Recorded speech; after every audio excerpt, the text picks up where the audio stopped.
الحمد لله رب العالمين، والصلاة والسلام على أشرف الأنبياء والمرسلين نبينا محمد وعلى آله وصحبه وأهل طاعته أجمعين. أما بعد، ابھی ہم نے شیخ توصیف الرحمن راشدی حفظہ اللہ تعالی ورعاہ ووفقہ لکل خیر کی گفتگو سنی. یہ گفتگو بڑی ایمان افروز ہے اور شرعی دلائل اور امر واقع اور حقائق اور تجربات کے ادلہ سے مالا مال ہے. اس میں کسی شخص کا رد ہے جو نوجوانوں کو اپنے اپنے ملکوں میں مسلم حکام سے ٹکرا جانے کا مشورہ دے رہا ہے. یہ مشورہ انتہائی غلط اور دین کے مقاصد کے خلاف ہے، اور اس کے برعکس جو شیخ توصیف حافظہ اللہ نے نوجوانوں سے ایک درد مندانہ خطاب بھی کیا اور انتہائی صائب مشورہ بھی دیا، وہ بالکل درست اور قابل قبول ہے. اس پر ہم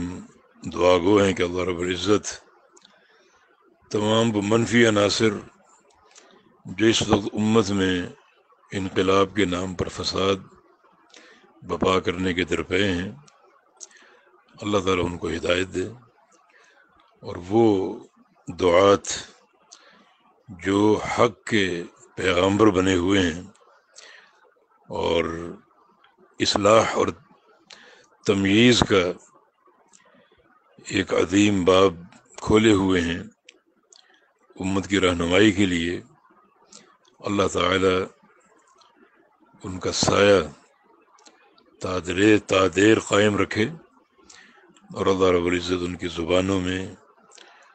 ان کی تحریروں میں برکتیں عطا فرمائے، تاکہ امت ان دعات شر سے بچ سکے جو بربادی کا راستہ اختیار کیے ہوئے ہیں. نوجوانوں کو ہم بھی یہ مشورہ دیں گے کہ اپنی اپنی حکومت سے ٹکرانا بالکل خلاف مصلحت ہے. رسول اللہ صلی اللہ علیہ وسلم نے ہر عسر و یسر میں، منشد اور مکرہ میں سمع و اطاعت کا حکم دیا ہے. ہاں، صرف وہ بات نہ مانی جائے جو اللہ اور اس کے رسول کی نافرمانی کے زمرے میں آتی ہو، اور نبی علیہ السلام نے یہ ٹکراؤ یا خروج یا بغاوت قطعاً اس کے تمام راستے بند کر دیے، الا یہ کہ تم اپنے حاکم میں کفر بواہ دیکھو، اور وہ کفر کسی تعویل کے ساتھ نہ ہو بلکہ صریح دلیل کے ساتھ ہو. تو اس کے بعد بھی یہ دیکھنا ہے کہ حکومت اور اس کے وسائل اور اس کی فوج سے مقاومت کی طاقت ہے یا نہیں. اگر مقاومت کی طاقت نہ ہو تو پھر بھی گورنمنٹ سے ٹکرانا یا اس کا مشورہ دینا پرلے درجے کی حماقت ہوگا اور شریعت کے مقاصد کے خلاف ہوگا. اور اگر مقاومت کی طاقت ہو بھی تو پھر بھی یہ دیکھنا ہے کہ گورنمنٹ کے خلاف کھڑا ہونے میں کوئی خون ریزی تو نہیں ہوگی، خواہ وہ خون ریزی ایک ہی شخص کی کیوں نہ ہو. شریعت اس فتنے کی بھی سرکوبی کرتی ہے، اور پھر بھی یہ خروج کا راستہ جائز نہیں ہوگا. تو اللہ تعالی ایسے دعات شر سے امت کو اپنی پناہ میں رکھے جو بالخصوص اس حکومت کے خلاف نوجوانوں کو ابھار رہے ہیں، جو حکومت دنیا بھر میں نشر توحید کی ایک سند ہے، جو اربوں ریال خرچ کرتی ہے دنیا بھر میں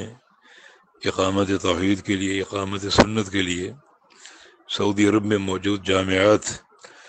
جن کا ایک بھاری بجٹ ہے، یہ ایک ایسا اقدام ہے کہ جو حکومت سعودیہ کی قدر و قیمت، ان کی عزت اور وقار میں روز افزوں اضافہ کا موجب ہے، اور ایسی عمدہ اور نفیس حکومت کے خلاف جو حرمین شریفین کی خدمت کے شرف سے مالا مال ہے، اور جو دنیا بھر میں پیغام توحید پہنچانے میں پیش ہے، تو ان کے خلاف نوجوانوں کو ابھارنا یقیناً بہت بڑی حماقت، ایک زیادتی اور سفاہت، یعنی الفاظ ختم ہو جائیں گے، لیکن ایسے لوگوں کی خست اور ایسے لوگوں کی جو ایک حرکت جو انتہائی ذلت پر مبنی ہے، وہ بیان نہ ہو سکے گی۔ اللہم اہد قومی فانہم لا یعلمون۔ ہم شکریہ ادا کرتے ہیں شیخ توصیف الرحمن حافظہ اللہ کا کہ انہوں نے بر وقت یہ اقدام جو ہے وہ کیا، اور جس شخص نے بھی یہ بات کی ہے انتہائی خطرناک، اس کا رد کیا۔ اللہ تعالی نوجوانوں کو خاص طور پہ سمجھنے کی توفیق عطا فرمائے، اور اللہ رب العزت بلاد اسلامیہ کے امن و قرار کو بحال فرما دے، اور جو دشمنوں کی حریصانہ نگاہیں ہیں ہمارے علاقوں پر، ہمارے علاقوں کی ثروتوں پر، اللہ تعالیٰ ان کی جمعیتوں کو تتر بتر کر دے، اور اللہ رب العزت ہم مسلمانوں کی جہاں بھی ہوں پروازیں اونچی فرما دے، تاکہ دشمنوں کے عزائم خاک میں مل جائیں، اور اللہ تعالیٰ کا یہ فرمان جو ہے وہ پوری طرح منطبق ہو جائے۔ هو الذی ارسل رسولہ بالہدی ودین الحق لیظہرہ علی الدین کلہ ولو کرہ المشرکون۔ بارک اللہ فیکم، وآخر دعوانا ان الحمد للہ رب العالمین۔